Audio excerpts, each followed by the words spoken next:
Muy buenas tardes, tengan todos ustedes. Bienvenidos nuevamente a una conferencia más de Civilitas, en donde nos interesa desde la sociedad civil estar muy informados de los temas que hoy estamos viviendo en nuestro querido México.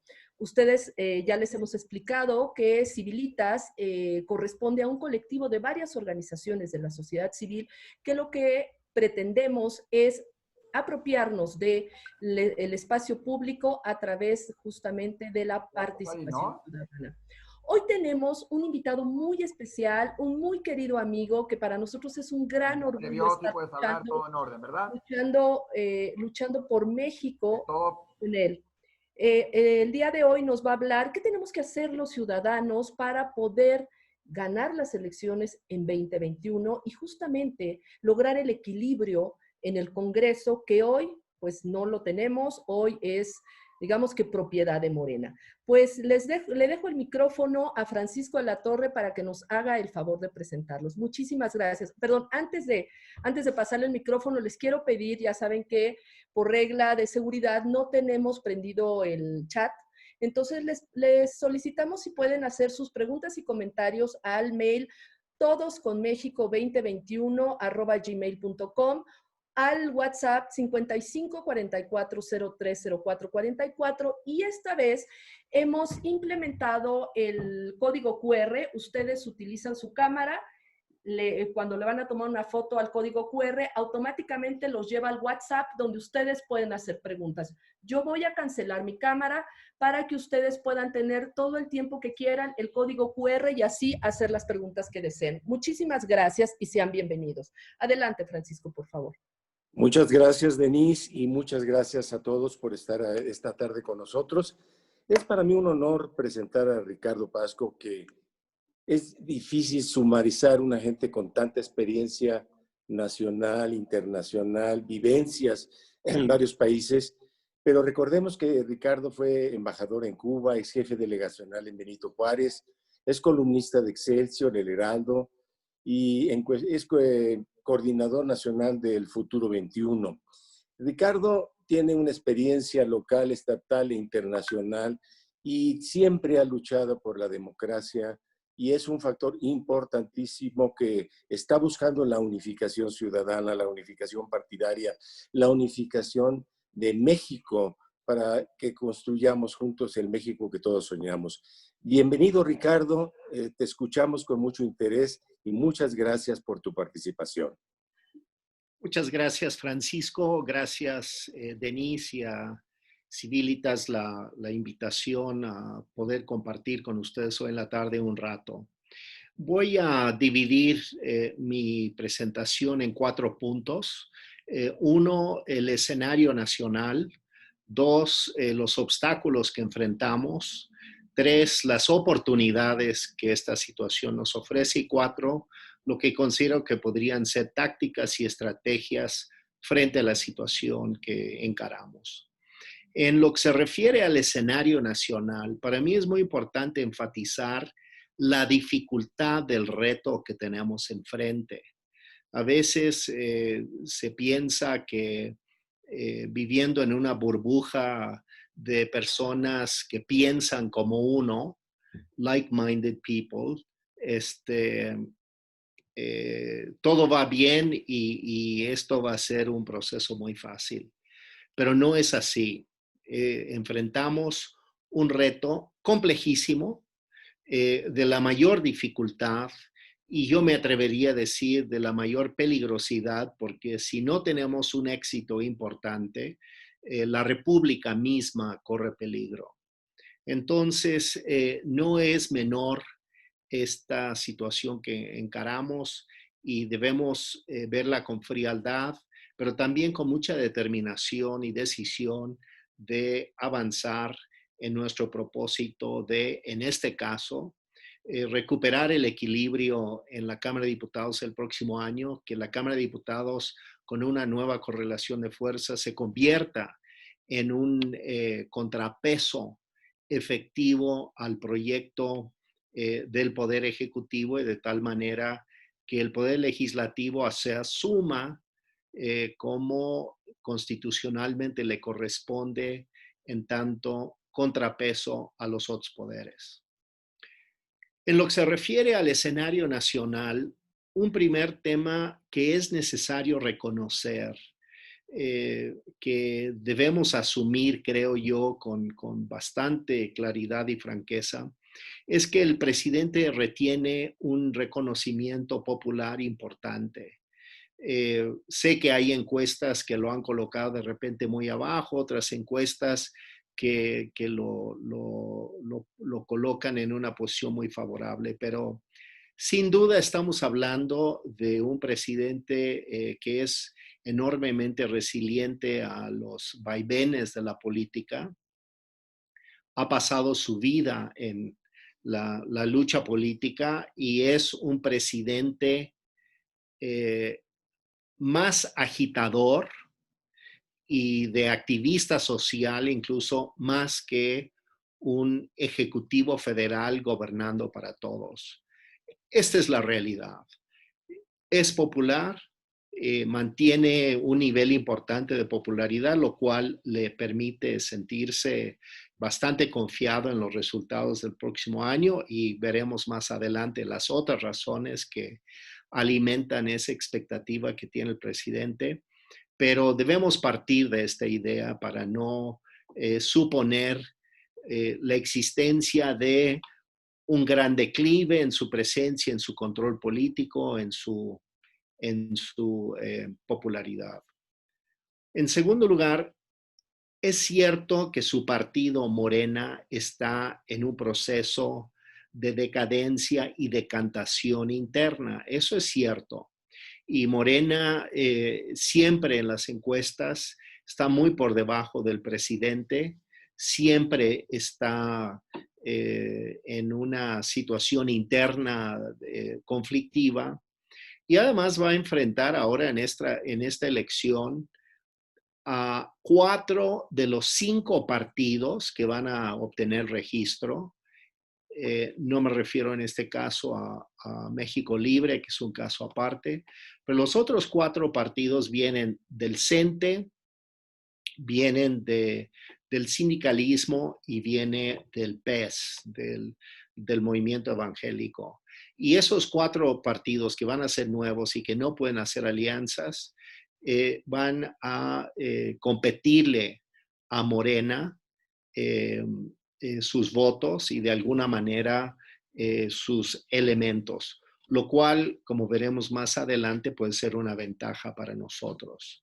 No es necesariamente malo eso, pero lo cierto es que hay una fragmentación política en el frente morenista con un partido Morena en cierta decadencia. De ahí la insistencia del presidente de tratar de colocar toda la atención de la elección en su persona, porque él quiere hacer que flote su partido y que tenga mayor presencia y mayor peso.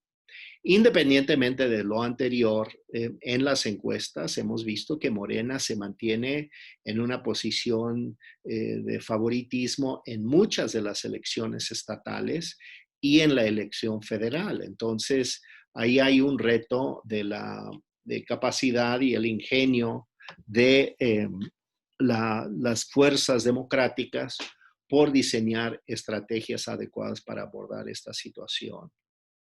En tercer lugar, tenemos a la oposición, que esencialmente vemos una oposición desarticulada que no logra concitar un gran interés por parte de la ciudadanía. Y esto deja una situación confusa. Es porque es incapaz la oposición, no han aprendido nada en los últimos años, han dejado de tener cuadros significativos de liderazgo social, política, que es una parte aparentemente del fenómeno social de los liderazgos partidistas. Pero también uno tiene que preguntarse si también su incapacidad y su falta de arrojo es por diseño, porque hay preocupación por lo que puede ser el hecho de enfrentarse a un gobierno que parece estar dispuesto a chantajear con todos los expedientes y todas las investigaciones judiciales imaginables. De tal manera que la oposición está desarticulada y no, en todo caso, es una combinación de, creo yo, también su relativa decadencia en los últimos años, el hecho de que no están ofreciendo liderazgos claros de conducción política y líneas políticas, pero también que hay un elemento de diseño en su conducta. Por otro lado, me parece importante reconocer que independientemente de lo anterior, los temas candentes de aquí a la elección claramente van a ser 3 temas. Y esto es para no confundirnos y diseñar una estrategia correcta. Es el tema de la pandemia, el tema de la economía y el tema de la inseguridad. Son los 3 temas centrales que van a estar en la cabeza y en el bolsillo de la gente. Esto porque el otro tema que es, yo considero un tema de coyuntura, que es lo de Lozoya, sí va a provocar un cierto escándalo, sin duda, pero yo creo que hay maneras de crear un antídoto que no es salvarle la cara a nadie, sino un antídoto a la utilización de eso para que el gobierno pueda justificar su mala gestión y encubrirse y utilizarlo como cortina de humo. Y veremos más adelante cómo puede manejarse, pero yo creo que hay que ubicar en su justa dimensión el escándalo que viene con el tema de Lozoya. Y por último, en el escenario nacional comentaría que me parece que el dato sobresaliente y relevante y absolutamente nuevo, novedoso en el proceso electoral 2021 es la emergencia de un movimiento ciudadano amplio, una organización de la sociedad civil que nunca habíamos visto. Y esto es un dato muy importante porque hemos visto efervescencia social en torno a líderes políticos en otros momentos. Obviamente también ha sido así con López Obrador, pero también fue así con Vicente Fox, fue así en su momento con Cuauhtémoc Cárdenas, es decir, líderes políticos que lograron en un momento determinado incentivar una gran efervescencia, entusiasmo de amplias capas de la sociedad.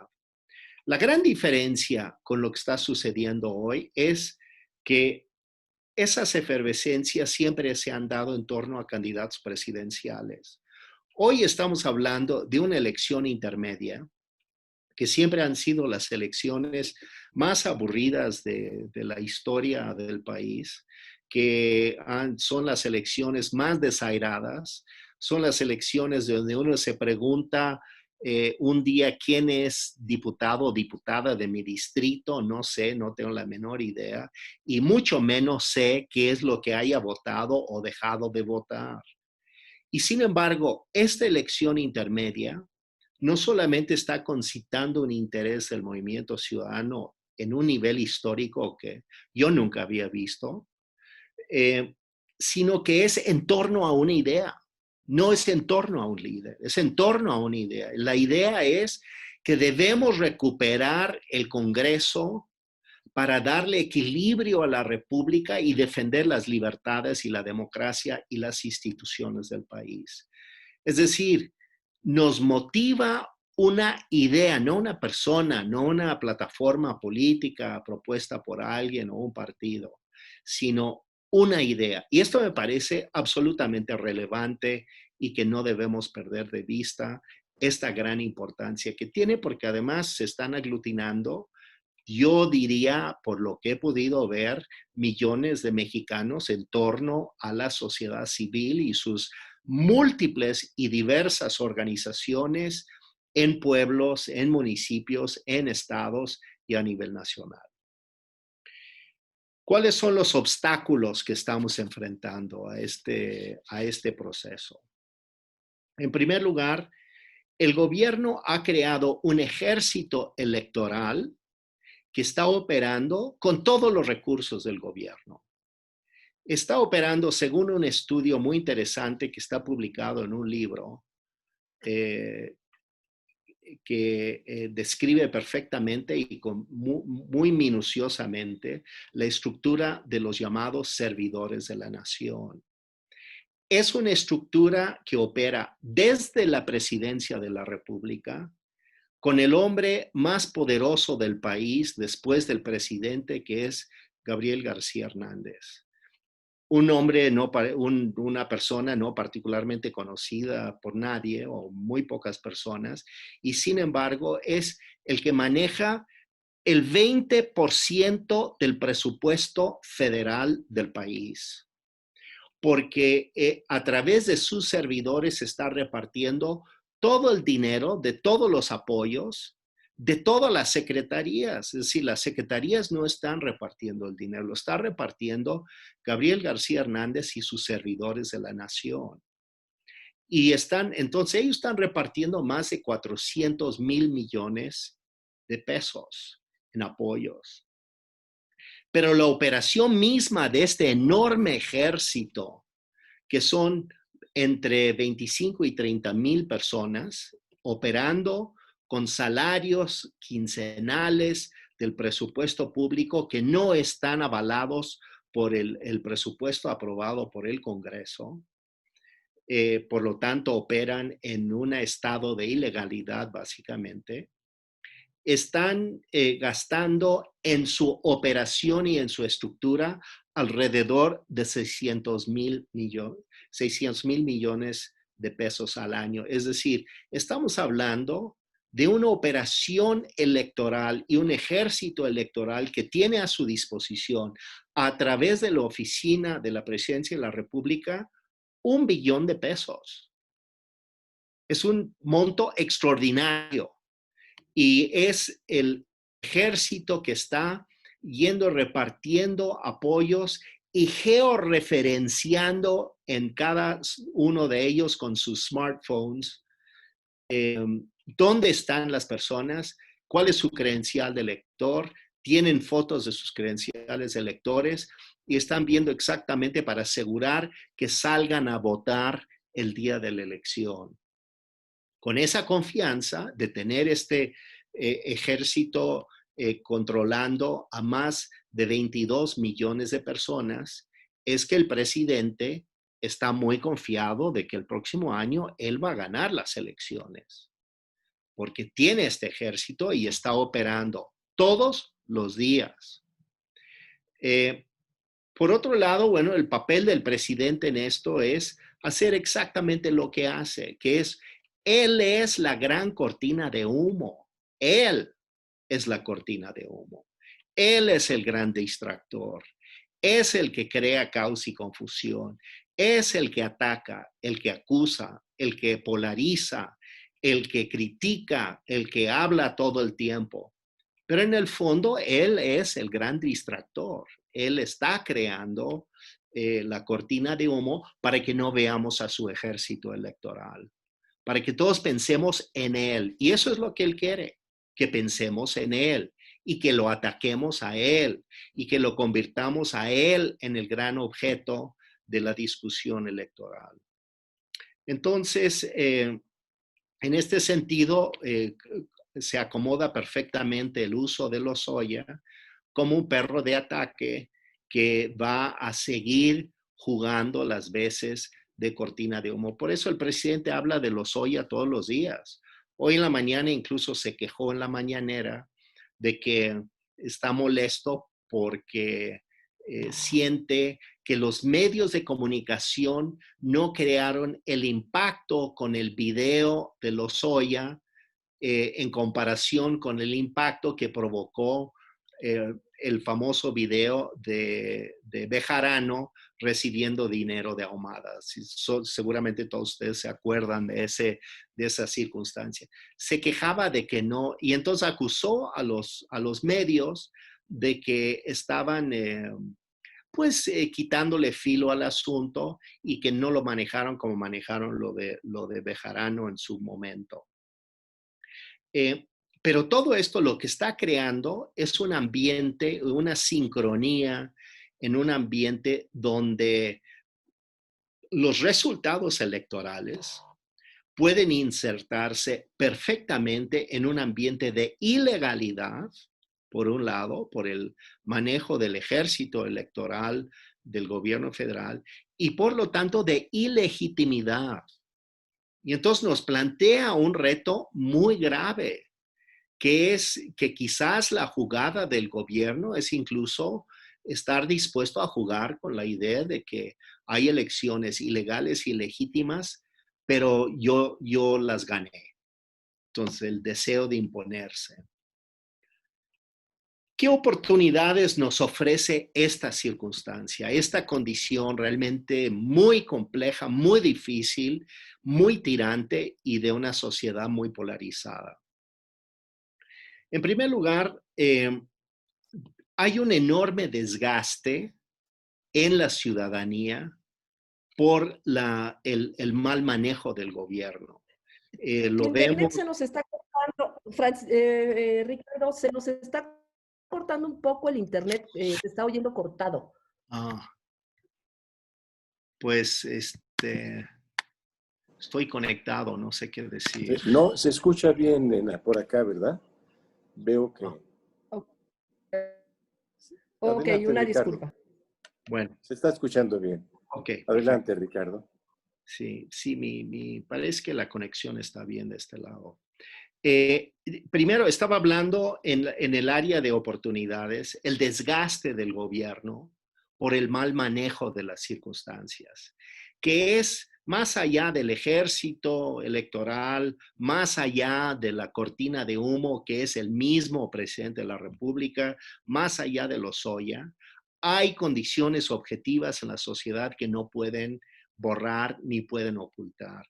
Y bueno, ha sido planteado así muy concretamente la falta de medicamentos para niños con cáncer, que es un tema que empezó desde el año pasado y por supuesto ahora con la pandemia pues se ha vuelto ya el tema de la salud, es una crisis social general. Los programas que han estado eliminando y el manejo de la austeridad como política pública, la destrucción progresiva de las instituciones del Estado, del desmontamiento o desestructuración, mejor dicho, de la capacidad del Estado de atender sus responsabilidades, incluso legales, al ir eliminando los presupuestos para el manejo y que ha provocado además, por ejemplo, con eliminar el 75% de los gastos de operación, despidieron a cerca de 100,000 personas que recibían salarios de estos elementos. Es decir, hay una afectación no solamente de reducir los gastos, por razones además inexplicables, porque nunca se nos ha hecho la cuenta real de por qué están haciendo con todo ese dinero que quitan. Pero si vemos que están metiendo 1 billón de pesos en la operación electoral, eso es una explicación muy importante. Hemos criticado al Tren Maya, a Dos Bocas, al aeropuerto Santa Lucía, etcétera, pero la operación electoral no está en la boca de todos y puede ser incluso el problema mayor del país, el problema, el mal gasto mayor, la utilización presupuestal mayor en el país. Se constata la ineficiencia y el despilfarro en el uso de recursos públicos. Es evidente que hay una idea de gastar dinero sin rendir cuentas y nos hemos convertido literalmente en un país de ciegos porque no hay rendición de cuentas.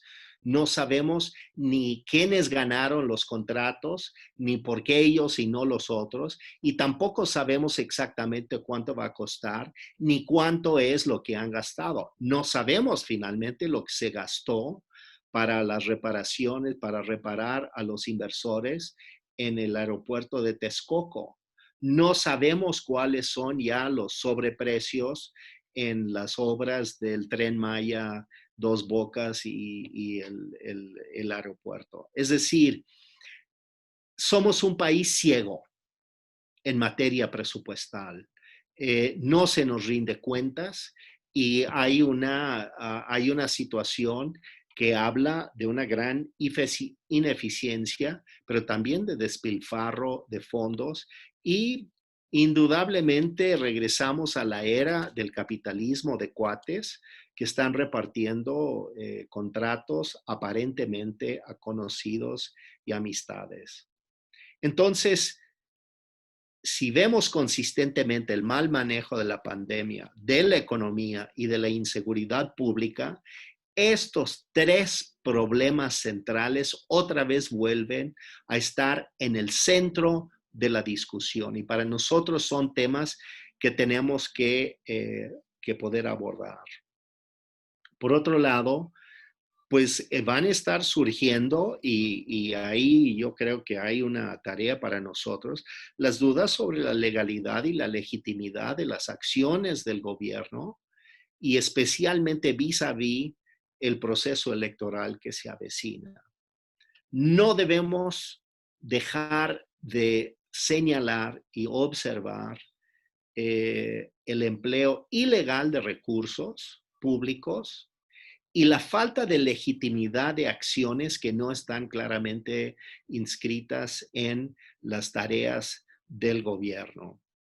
Y por otro lado, está la oportunidad, por tanto, de que tanto el movimiento o la sociedad civil organizada debe exigir a los partidos políticos de oposición a trabajar juntos y apoyar candidaturas que puedan enarbolar una propuesta, no solamente de ganar la mayoría, sino de enarbolar una plataforma de trabajo que nos permitiría revertir la situación, por ejemplo, en el manejo presupuestal en el Congreso y replantear las prioridades del país. Si tuviésemos mayoría en la Cámara de Diputados, que es donde se aprueba el presupuesto, nos permitiría replantear las prioridades de trabajo del gobierno. Sería una tarea absolutamente excelsa por parte de un gran frente democrático amplio en el Congreso. De ahí la importancia de recuperar la mayoría en la Cámara de Diputados, pero no solamente por el tema presupuestal, también para impedir modificaciones constitucionales que tiendan a acentuar el carácter autoritario del gobierno, que tiendan a centralizar en el poder unipersonal del presidente facultades que de otra manera debieran repartirse entre órganos autónomos, factores de los poderes legislativos e incluso judicial. Entonces, son oportunidades que se nos plantean y que vemos que están enfrente de nosotros y que podemos ir impulsando. Ahora, ¿qué debemos, en la última parte sobre la táctica y estrategias que hay que seguir ante este escenario complejo, difícil, pero que sí tiene ventanas de oportunidad?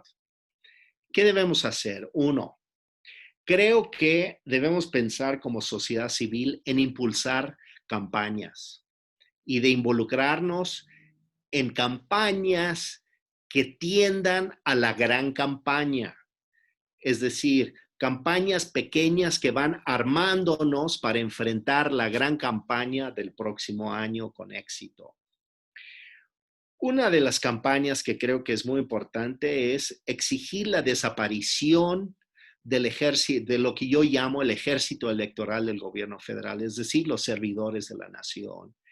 Debemos hacer una campaña para exigir que desaparezca ese cuerpo que está consumiendo el 20% del presupuesto federal sin la menor rendición de cuentas de su uso. Y en esto yo les recuerdo que en el pasado, algunos de nosotros por lo menos hemos participado en campañas que llamábamos campañas de caza mapaches. Si se acuerdan, durante las elecciones de repente se planteaba el tema de la vigilancia, bueno, el día de la elección en gran medida. Pero desde ahora tenemos que plantear este problema de empezar a establecer una verdadera vigilancia sobre los servidores de la nación que están actuando y al mismo tiempo que exigimos la desaparición del cuerpo como tal, debiéramos, porque en realidad quienes debieran repartir los servicios son las secretarías del gobierno, no este ejército paralelo. Pero le han dado todas las facultades a este ejército paralelo para poder georreferenciar a toda la gente, para tenerlos como electores cautivos. Entonces, creo que además de exigir la desaparición, debemos ir a la busca y un poco a la persecución de los servidores de la nación, para arrinconarlos, para ver a quién están dando recursos. Y a esa gente que está recibiendo recursos, decirles, está bien que reciban, pero no les den sus datos, no tienen que darles sus credenciales de elector, no tienen que comprometerse a votar por el gobierno, etcétera. Ya se ganó un amparo, porque traían el logotipo que decía López Obrador, el licenciado Andrés Manuel López Obrador. Ya se les ordenó quitar el nombre de López Obrador, pero en el fondo siguen hablando de él y promoviendo su figura presidencial. Entonces, ahí hay una primera tarea, el tema de los servidores de la nación que debemos atacar haciendo una campaña. Un segundo lugar es el tema del uso de la mañanera. La mañanera, como todos sabemos, no es una conferencia de prensa normal, es propaganda política. Y entonces debemos exigir que a partir del 6 de septiembre, que es el día de inicio de las elecciones, que el presidente sea advertido que no puede hablar de las elecciones. Y en marzo, que es el inicio de las campañas, debieran cesar las mañaneras. Y creo que debemos hacer una campaña también en torno al asunto de las mañaneras, porque es un presidente, como decía, que es un activista social y que hace propaganda política todo el tiempo. Él es eso, constitutivamente en su personalidad. Pero debemos pedir que este enfoque sobre las mañaneras, centrar la crítica en las mañaneras.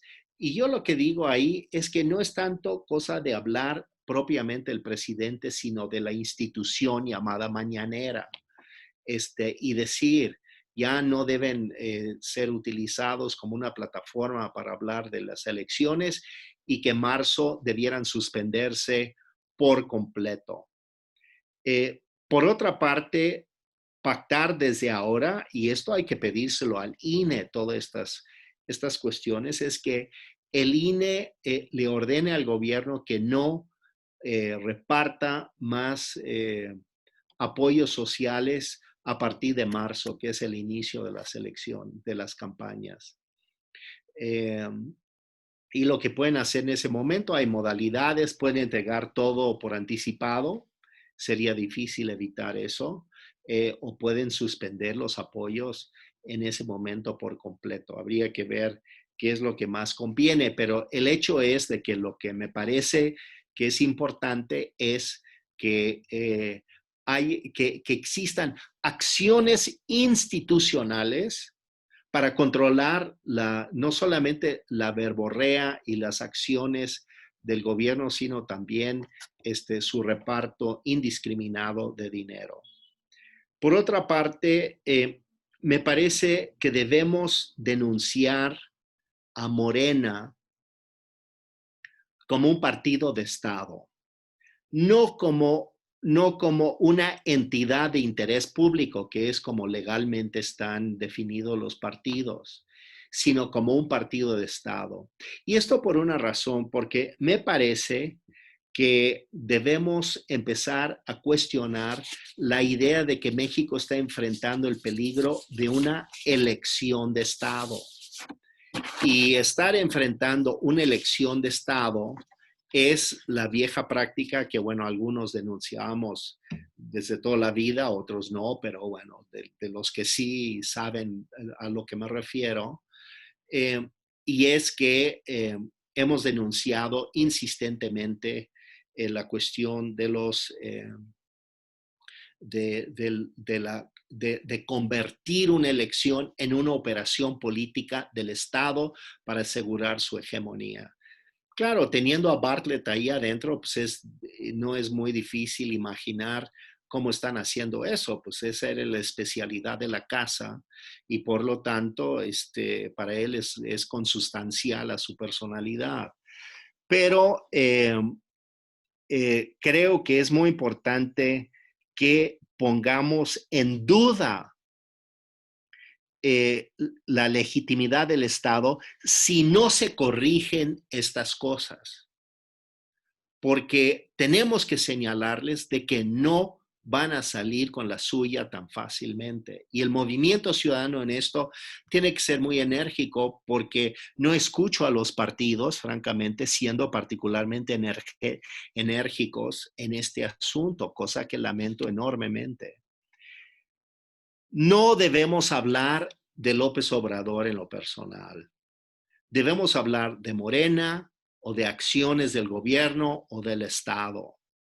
Pero no hay que hablar de López Obrador porque eso es lo que él quiere. Como él quiere ser el gran distractor, él quiere ser la cortina de humo, él quiere ser el jefe de campaña, él quiere ser todo, como sabemos, no hay que darle ese gusto. A nivel de las elecciones en los estados, en los municipios e incluso a nivel de distritos federales, lo que más le va a pegar es hablar de Morena y los candidatos de Morena, que son pésimos y han tenido un récord pésimo en la Cámara de Diputados y son muy vulnerables. Por lo tanto, debemos actuar de esta manera, haciendo estas observaciones. Y por último, hay que mantener una campaña denunciando a Lozoya como un patinio de AMLO, como el niño mimado del gobierno, más bien, tenerlo en esa categoría, para desprestigiarlo, no porque defendamos las acciones de quienes hayan recibido dinero. Quienes hayan recibido dinero debieran ser castigados, de eso no tengo la menor duda. Para mí ese no es el problema. El problema es que se utilice para justificar las acciones ilegales e ilegítimas del gobierno para imponerse en las elecciones. Ese es el problema. Y así es como tenemos que enfocar a fenómenos como el de Lozoya. No porque defendamos a las personas, sino porque se quiere utilizar como cortina de humo para poder justificar las acciones fraudulentas que está tramando el gobierno. El reto es enorme. Y aquí el movimiento ciudadano, y concluyo con esto, tiene un papel muy importante que jugar porque, por desgracia, uno ve que los partidos políticos están muy vacilantes frente al proceso. Y yo no critico a los partidos políticos, yo los entiendo, he sido miembro de partidos políticos, entonces no me doy falsos baños de pureza, pero yo creo que la responsabilidad hoy de la sociedad civil es empujar a los partidos de oposición a un lugar correcto, hacer que tengan que reaccionar ante nuestra demanda de juntarse, de organizarse, de unirse y de unirse con la sociedad civil, lanzando los mejores candidatos, candidatos que no sean impugnables por razones de corrupción o de mala reputación. Y creo que en ese sentido habremos cumplido con lo que yo decía al inicio, que el movimiento de la sociedad civil hoy está jugando un papel que nunca había jugado en una elección, menos en una elección intermedia, y es algo quizás lo más relevante de este proceso electoral. Muchas gracias por su atención. Muchísimas gracias, Ricardo. Escucharte es muy enriquecedor, sobre todo porque, bueno, poco nos podemos informar de una manera tan completa, siendo que los medios de comunicación pues están muy viciados. Y nos has dado un panorama muy completo de cómo estamos, sobre todo como sociedad civil, y la necesidad de ir todos muy unidos porque los partidos de oposición no están dando el ancho para el riesgo que corre el país. Y sobre todo que entendamos los ciudadanos la necesidad de participar en una gran fuerza ciudadana, que seamos nosotros los mandantes constitucionales y exijamos justamente que se respete el Estado de Derecho y la Constitución que hoy de una forma flagrante está violando este gobierno. Ricardo, voy a empezar con la primera pregunta y nos preguntan, ¿qué opinas de las encuestas que dicen que López sigue teniendo 70% de aprobación? Son encuestas compradas, las muestras son muy pequeñas, de 600 personas, por lo que podrían manipularse, pero se les hace mucha propaganda. ¿Tú qué opinas? Bueno, las encuestas son tan variadas. Hay encuestas que lo tienen 70, otros en 50, otros en alrededor de los 30 y altos. Las encuestas son muy variables. Las encuestas son fotografías que se toman y dependiendo un poco de la mirada del disparador de la cámara fotográfica, pues puede verse de una manera distinta. Yo en realidad no me concentro mucho en las encuestas de la opinión presidencial, porque yo creo que tenemos pues una cierta idiosincrasia, por decirlo de alguna manera, ante las altas autoridades, quien sea. Una cierta tendencia a darles el beneficio de la duda. Y ese beneficio de la duda, por supuesto que se va mermando con el tiempo. Pues ahí está el ejemplo de Peña Nieto, que terminó en los 20. Pero al mismo tiempo, si uno hace un promedio de las encuestas, pues anda igual que Fox y que Calderón en su época, ¿eh? O sea, tampoco es como si fuera una cosa tan exagerada lo que tiene el Obrador. Pero más bien yo les recomiendo lo siguiente, vean los intestinos de las encuestas. Ahí es donde está realmente lo interesante. Porque ahí es donde uno ve lo que opina la gente de la economía, por ejemplo. Lo que opina la gente de la pandemia, lo que opina la gente de cómo se está gastando el dinero, de lo que opina la gente de la violencia en el país. Y ahí es otro cuento, ¿eh? Y es incluso, yo diría lo siguiente, la opinión de la gente sobre estos temas contradice completamente su opinión sobre el presidente de la República. ¿Cómo nos explicamos eso? O sea, una encuesta que le da 60% al presidente lo tiene en 30% en todas las características que le evalúa la gente en materia económica, de violencia, manejo de la pandemia, etcétera. Es decir, grandes contradicciones al interior de las propias encuestas. Entonces, nosotros mismos tenemos que aprender a leer estos instrumentos para ver dónde está el problema. Y es tan así que es por eso que yo digo, la verdadera esencia del debate electoral del próximo año está en pandemia, en economía y en inseguridad o seguridad. Porque incluso cuando uno ve el tema de Lozoya en las encuestas, la gente no está convencida para nada del asunto de Lozoya, ¿eh? La opinión, según las encuestas, están totalmente dividida la opinión de los mexicanos, en el sentido de que unos creen que es una cortina de humo, otros creen que es real, etcétera. O sea, este es un tema que se va a desgastar muy rápidamente. Tan es así que ya yo creo, yo intuyo que el presidente, leyendo encuestas, porque él es un fanático de las encuestas, eh, que él está viendo que realmente el kilometraje de lo de Lozoya no es tan contundente el asunto. No es la mina de oro que yo creo que él pensaba que era hace unas semanas. No quiere decir que no vaya a haber escándalo. Sí va a haber escándalo. Por supuesto que va a haber escándalo y no sé qué dirán o si alguien irá a la cárcel. Yo lo dudo mucho porque creo que no van a poder probar nada. Pero escándalo, ruido, sí habrá. Pero no es la mina de oro que se piensa. Y las encuestas me lo dicen, no porque yo lo intuyo o porque soy brillante, sino porque me lo dicen las encuestas. Entonces, vamos a leer los intestinos de las encuestas y después veamos si hay congruencia entre lo que opina la gente sobre la situación del país y lo que dicen del presidente, y ahí vamos a encontrar esa gran contradicción.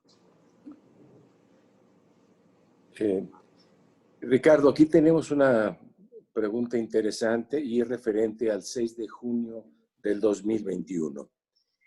Y habla diciendo que somos más los mexicanos que no queremos que continúe este gobierno y que queremos equilibrar el Congreso para que no solo se aprueben los proyectos del presidente en turno o los caprichos, sino lo que nos conviene a los mexicanos. Y dice, bueno, de los 90 millones del padrón, quizá los 30 que votaron por López Obrador ya son 20, ha perdido. O sea, podemos haber 70 que no votamos por él o no votamos, básicamente, y que los partidos políticos no nos han demostrado que puedan ser una unidad de alianza, ni en las elecciones del 18 ni hasta la fecha. Sin embargo, la pregunta es cómo, particularmente, cómo los ciudadanos podemos hacer esa unión y esa fuerza para tener un México mejor, el México que todos soñamos.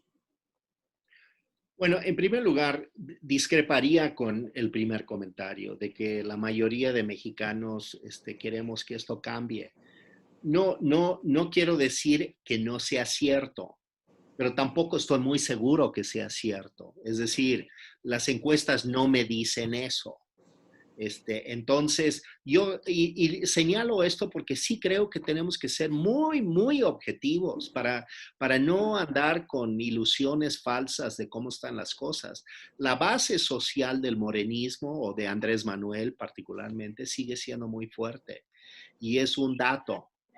Él incluso quiere crear y fomentar esa impresión para poder legitimar sus 23 millones de votos que quiere sacar en el 6 de junio. Eh, y ahí es donde vamos a estar en una crisis de legitimidad, porque yo creo que con sus acciones en este momento, yo diría, nos está llevando a una crisis de legitimidad de los resultados electorales. Y es un problema que nos tiene que preocupar a todos, porque entonces ponen entredicho la legalidad del país y ponen en peligro la integridad institucional de la República. Es decir, es un problema muy grave. Por eso yo he escrito en algunos artículos recientemente, cuídense del 7 de junio, es decir, el día después. ¿Qué vamos a estar diciendo el 7 de junio? Hay que estar ya pensando en eso, en la perspectiva de una elección, por ejemplo, carente de legitimidad. Es una situación terrible en realidad para el país, porque plantea escenarios cruentos y muy desagradables. Lo que creo, sin embargo, ahora para contestar la otra parte de la pregunta, es yo creo que esta novedad de sociedad civil organizada, estamos llamados a jugar un papel muy unitario. Yo he criticado los partidos, pero al mismo tiempo, en nuestro régimen democrático, los votos se canalizan a través de los partidos y tenemos que apoyar a los partidos de oposición comprometidos con una plataforma de contrapeso efectivo en la Cámara de Diputados, un planteamiento presupuestal distinto y no impulsar o no aprobar cambios constitucionales que tiendan a derivarse en mayor control autoritario del gobierno sobre especialmente la presidencia, sobre el país en general. Entonces, para eso tenemos que organizarnos y hemos estado haciendo muchos esfuerzos. Y yo los convocaría a todos a pensar en esto. ¿Cómo nos organizamos para enfrentar este reto?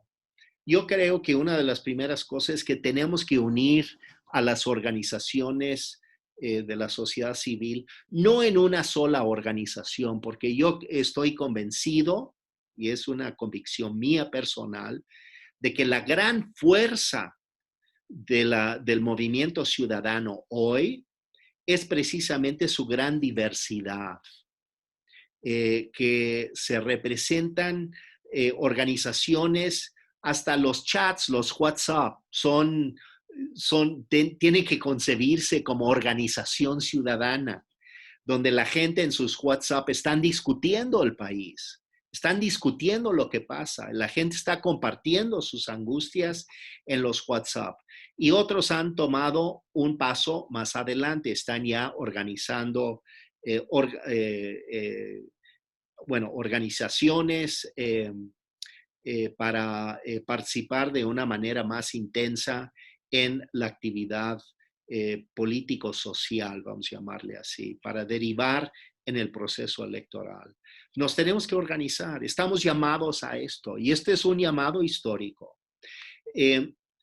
Tenemos que irnos uniendo de una manera acertada. Una de las cosas que hemos propuesto, tanto Denise como Francisco han estado en esto y yo los acompaño en el esfuerzo de ir construyendo, por ejemplo, un portal donde pueden estar todas las organizaciones registradas, donde pueden entrar todos los ciudadanos para escoger una organización o participar en eventos. Incluso este mismo evento se subió en el portal.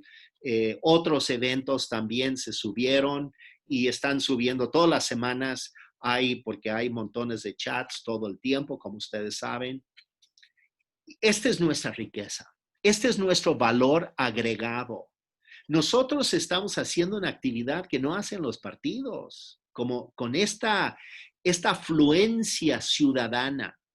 Esto es muy rico, esto es muy importante. Esta es nuestra fuerza, este es nuestro tesoro. Lo que tenemos que hacer es dar un paso más adelante. Tenemos que aglutinarnos más organizadamente para poder ir como conjunto de organizaciones y de individuos para exigirles a los partidos que se unifiquen. Yo creo que les tenemos que decir que tienen que hacerlo.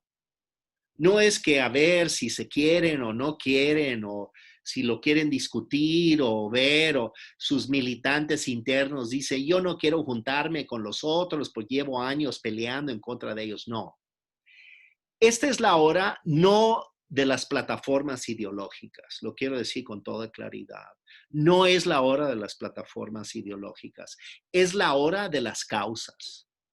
La causa del contrapeso de un Congreso que es un auténtico contrapeso, que es una causa constitucional, es la gran causa. Eso es más importante que la plataforma ideológica de cualquier partido.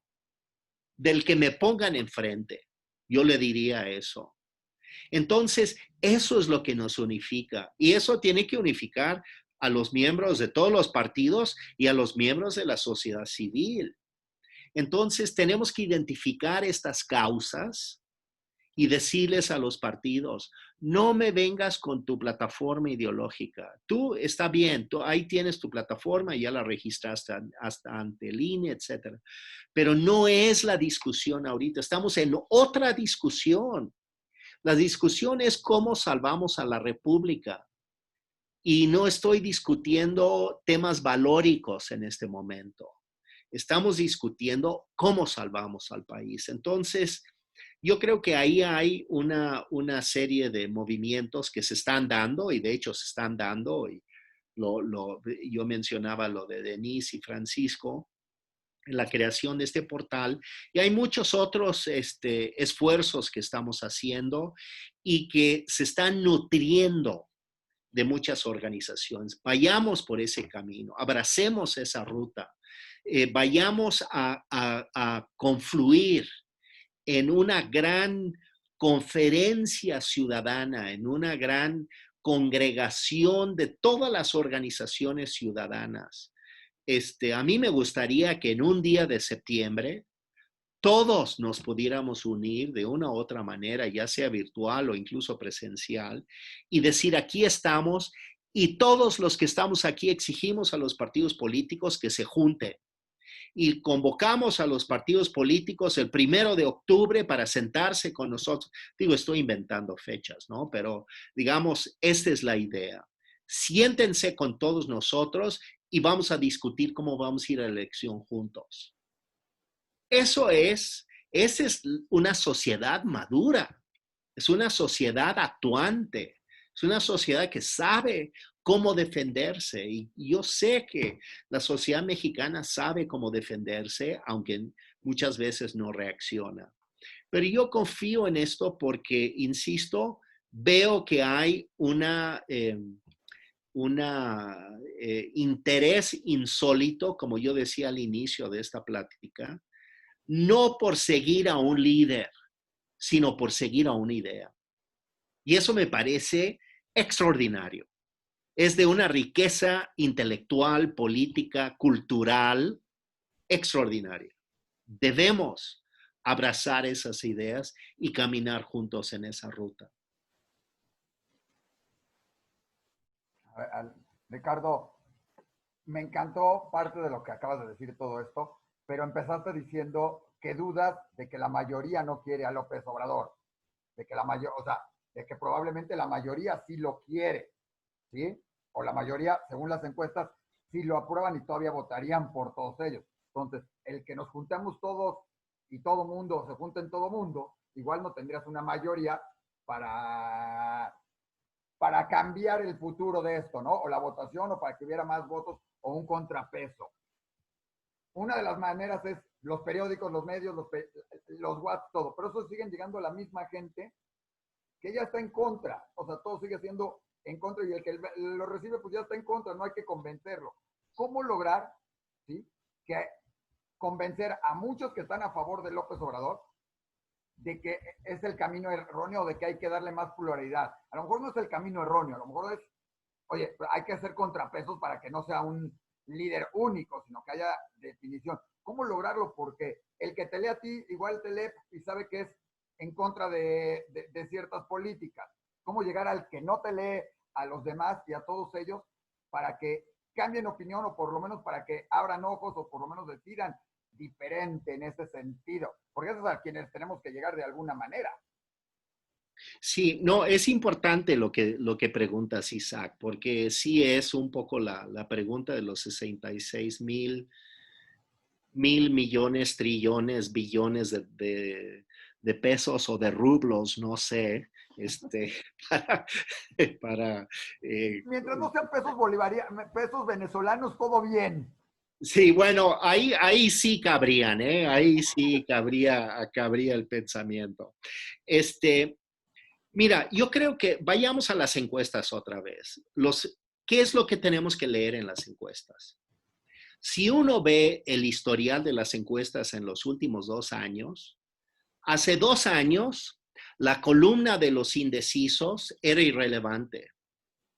Hoy la columna de los indecisos es la columna más importante en todas las encuestas. La gente se está moviendo. la gente está cuestionando, la gente está dudando. Yo cuando veo la columna de los indecisos, yo pienso, todos esos están dudando. Ya no saben, ya no está claro si es así o no. ¿Y quién ha perdido más? Bueno, el partido que más ha perdido en términos de popularidad, vamos a llamarlo así, es Morena. No López Obrador. Por eso tenemos que distinguir las cosas. López Obrador se puede mantener flotando, incluso puede llegar a entre 50 y 60% en el próximo 6 de junio y perder la elección.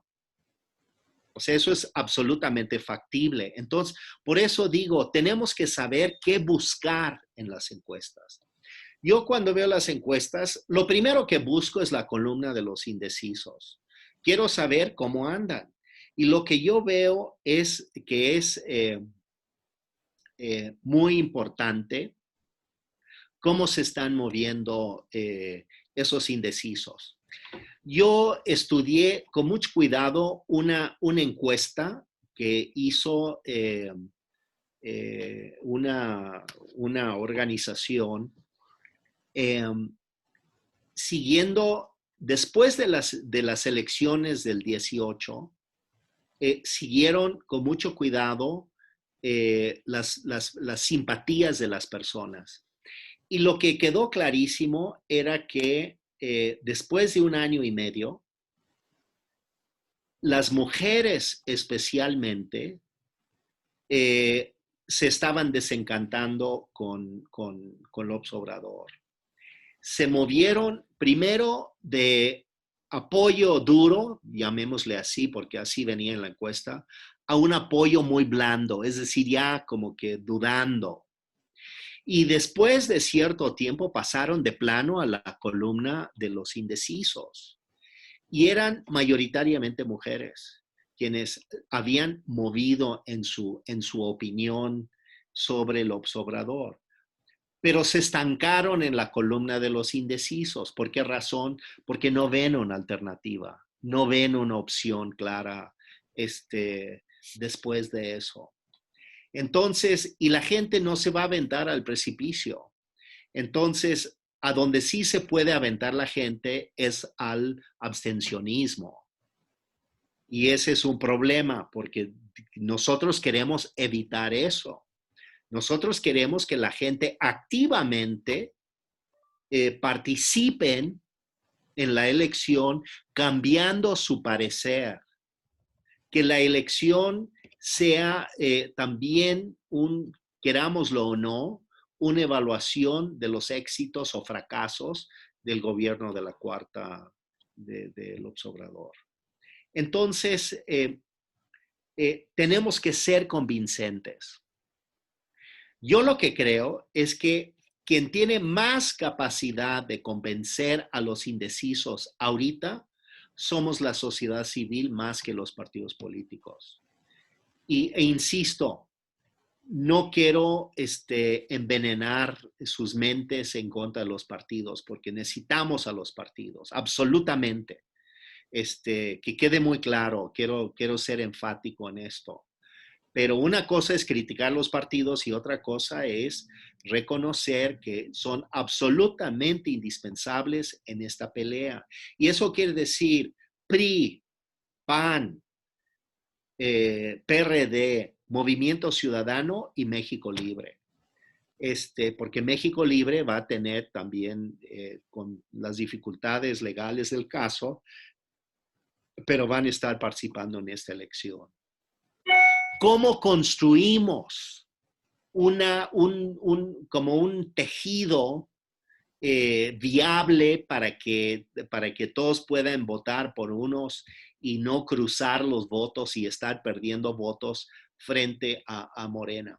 Una de las opciones, por cierto, más maquiavélica, pero es interesante, es que como Morena, por alguna razón estratégica, decidió impulsar 4 nuevos partidos, y ya estamos viendo que Morena se va a dividir brutalmente en su interior, están peleados todos contra todos.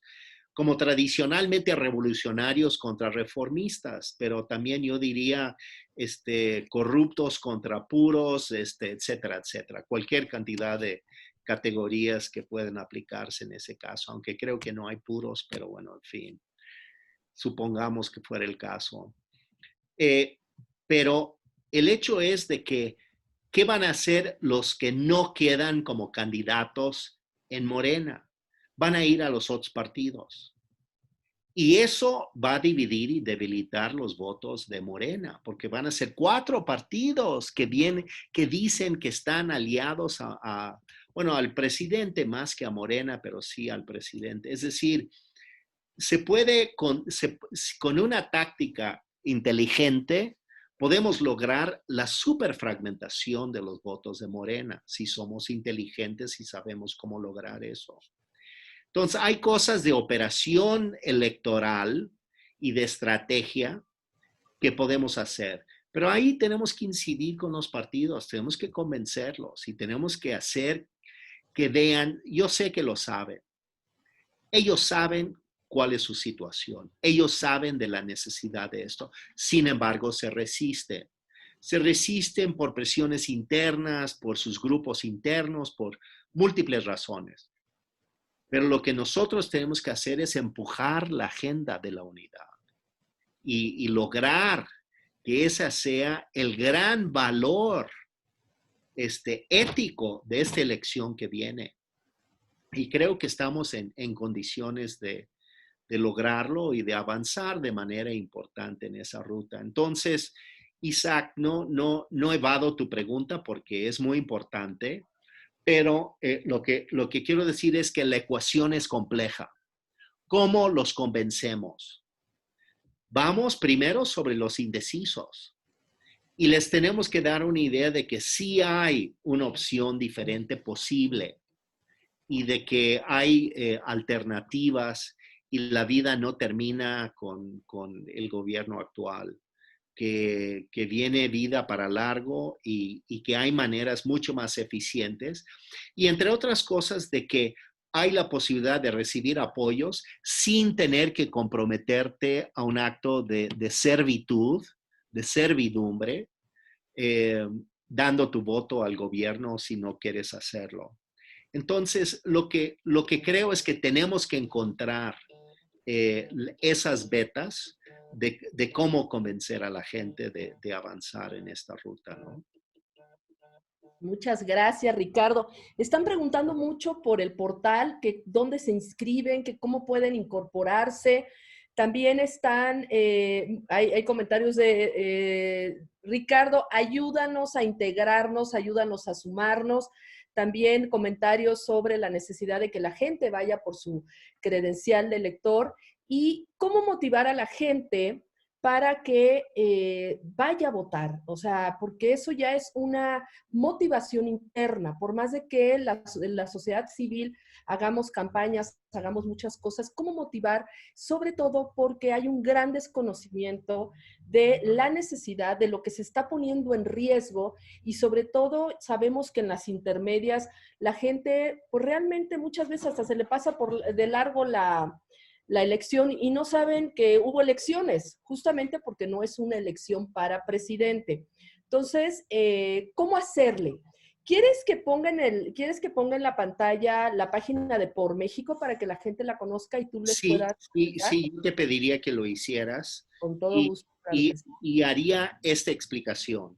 Yo les invito a que se inscriban aquí en esta página, porque lo que pueden hacer es inscribirse y al inscribirse van a recibir información. Ahora ahí dice dónde registrarse y lo que pueden hacer es recibir información de todos los eventos que se están dando. Aquí vienen, por ejemplo, nombres de organizaciones, aquí vienen los eventos, ahora el evento. Me gustó esto de conversando con Ricardo Pascoe, se veía bonita la conferencia, muy buena. Sí, los convoco, los invito fraternalmente a que asistan.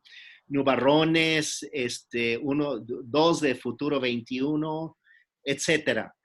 Todas las organizaciones, lo que estamos haciendo es pidiéndoles a todas las organizaciones que se inscriban aquí, porque al convocar a los ciudadanos a que entren aquí al portal, ustedes pueden encontrar la organización que les pudiera parecer lo más atractivo para lo que a ustedes les interesa o que incluso geográficamente les queda más cerca. Es una gran diversidad de organizaciones, como van a ver. Son cientos de organizaciones de diversa índole, algunas que están en actividades electorales, otras en cosas educativas, etcétera. Y aquí la convocatoria sería a que se inscribieran en algunas de las organizaciones y que participaran, que empezaran a activarse, a asociarse. La idea es unirnos. Yo no digo, bueno, yo por ejemplo, yo soy, como se mencionó al inicio, el coordinador nacional de una organización que se llama Futuro 21, pero todas las organizaciones están haciendo trabajo, están en distintos lados del país. Ustedes pueden encontrar una organización incluso cercana a su domicilio o que más les complace en términos de los intereses de la propia organización. Vienen explicaciones y vienen los contactos. Entonces ahí en el propio portal ustedes pueden contactarse con las organizaciones. La idea es que esto sea un instrumento útil para organizarnos. Y en el fondo lo que creemos como ética del portal es que todas las organizaciones son muy importantes y apoyamos la idea de las organizaciones. No estamos buscando una sola organización, una sola gran entidad, porque justamente la riqueza de la sociedad civil ahora es trabajar como por porciones, pero sí buscando unirnos. Es decir, queremos poder tener diversidad, pero golpear juntos, si tuviera que decirlo de alguna manera, ¿no? Entonces, esta es la idea que nosotros queremos impulsar. Y bueno, están las organizaciones, las mismas organizaciones que están auspiciando esta plática también están ahí. Y ahí pueden fácilmente registrarse, toma segundos y ya pueden recibir información. Y yo creo que estamos construyendo ciudadanía con esto. Esa es la idea. Y seguir por esta ruta de este nuevo fenómeno novedoso, relevante, que es la sociedad civil organizada en torno a una causa, no en torno a una persona. Ricardo, creo que les voy a dar la información porque el portal es xmexico.org, ¿verdad? Para las gentes que quieran participar en esta diversidad de organizaciones unidas y participar desde el frente que cada quien decida. Voy a la pregunta, Ricardo, es una pregunta que dice, a ver, el papel de las mujeres. Las mujeres han demostrado la mayor fuerza, unidad, y han golpeado y no ha sabido responder el presidente en sus demandas, feminicidios, derechos, reconocimientos. No ha sabido. Y hablabas tú, dice que las mujeres son las indecisas. Y la pregunta específica es, ¿qué opinarías que una o varias mujeres fueran las voceras o elementos unificadores de la sociedad civil organizada de aquí a las elecciones de 2021 para poder hacer el frente sólido que dialogue y trabaje con los partidos para seleccionar a los candidatos, a las personas ganadoras? ¿Qué opinas de tener a las mujeres más activas, siendo que han demostrado una fuerte voz.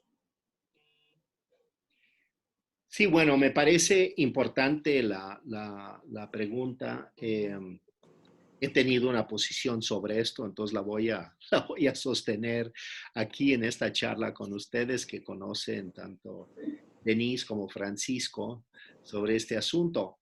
En primer lugar, el hecho de que sean la mayoría mujeres quienes pasan a la columna de los indecisos, de ninguna manera es un dato negativo sobre las mujeres, todo lo contrario. Es que son las que más se están cuestionando. Eso es lo que hay que entenderlo. O sea, pasar a la columna de indecisos hoy de esa manera tan masiva es porque la gente está dudando y se atreve a decirlo si les preguntan su opinión. Y es perfectamente legítimo decir, pues yo no sé, pero eso ya no me convence. ¿Qué sí me convence? No sé, pero eso ya no. Y eso es una mayoría de mujeres. Entonces las mujeres están en una postura muy crítica y eso es muy importante. Yo creo que es evidente que el movimiento que más saca de onda a López Obrador es el movimiento de las mujeres. Él no sabe qué hacer con las mujeres.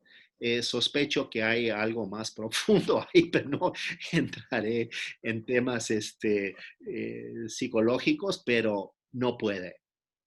No puede, simplemente no puede. Cada vez que habla del tema, se le eriza la piel, la voz se hace dura y francamente evade.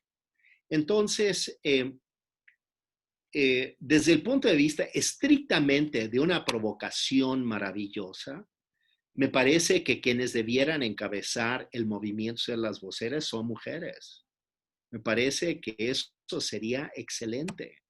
Y una diversidad de mujeres representando a la diversidad del país y con gran contundencia, porque además están en las trincheras peleando día con día. Todos estamos en las trincheras, pero digamos, ahí hay un valor agregado que me parece muy importante y que debemos poder aquilatar.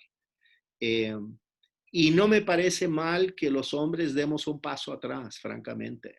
Me parece que hay momentos en la historia en que hay que entender estas cosas.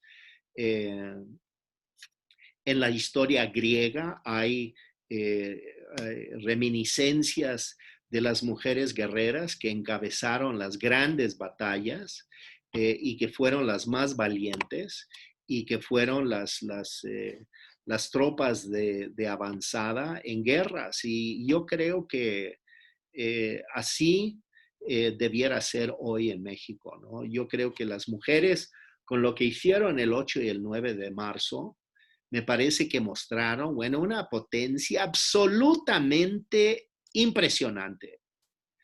Es cierto que vino la pandemia y cortó ahí un poco el ímpetu del asunto, es cierto, pero eso está, ¿eh?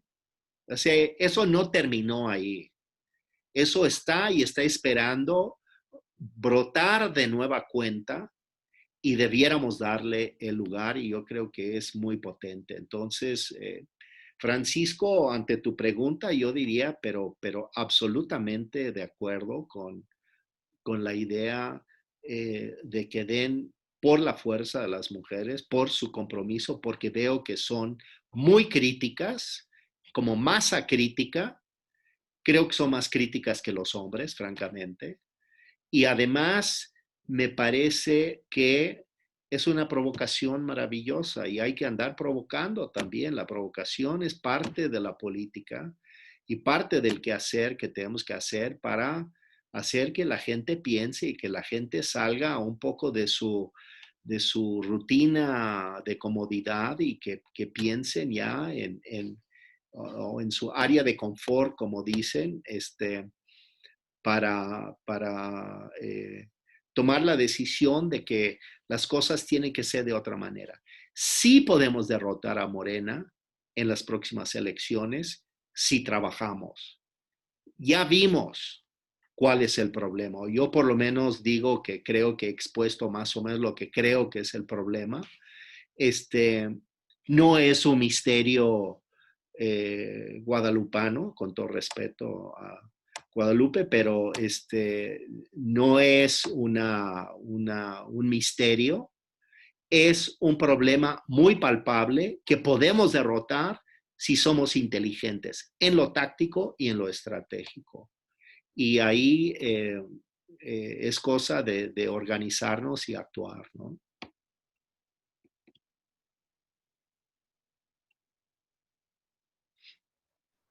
Pues ya vamos a cerrar esta conferencia, Ricardo, no sin antes agradecerte y sobre todo el que nos hayas hecho ahora sí que abierto un gran abanico de posibilidades de cómo podemos participar, cómo podemos sumarnos toda la sociedad civil para empezar a hacer esa gran fuerza. Evidentemente no estamos acostumbrados, tú bien lo dijiste, es algo histórico que bueno, si algo dejó bueno López Obrador es que nos hizo unirnos, ¿verdad? Cosa que nunca había pasado. Nuestra participación como ciudadanos radicaba nada más en ir a votar y se acabó, pero ahora sí requiere de una participación constante, diaria y sobre todo muy exigente. Pues no sé si quieras cerrar con algún comentario, Ricardo. Adelante. Bueno, ya siento que he hablado mucho, ¿no? No quiero dar la impresión de que estoy pontificando, pero quiero insistir en que sí podemos derrotar a Morena. Sí es posible. Con inteligencia, con frialdad de cabeza y uniéndonos. Y entendiendo nuestra gran potencia y fuerza como sociedad civil, que es enorme, que nunca ha ejercido su músculo realmente. Y ahí estamos. Y pues los convoco a que se suman al portal, a que vean en qué organización puedan participar y que participen. Toda la participación nueva, todo esfuerzo es parte de acumular energías y fuerzas para ganar el próximo 6 de junio. Y sí creo, sin dramatismo, sí creo que está en peligro la República. Y va a depender de nosotros de salvar la República y salvar las libertades y la democracia que hemos, con mucho esfuerzo, estado construyendo durante muchos años entre millones y millones de mexicanos y mexicanas.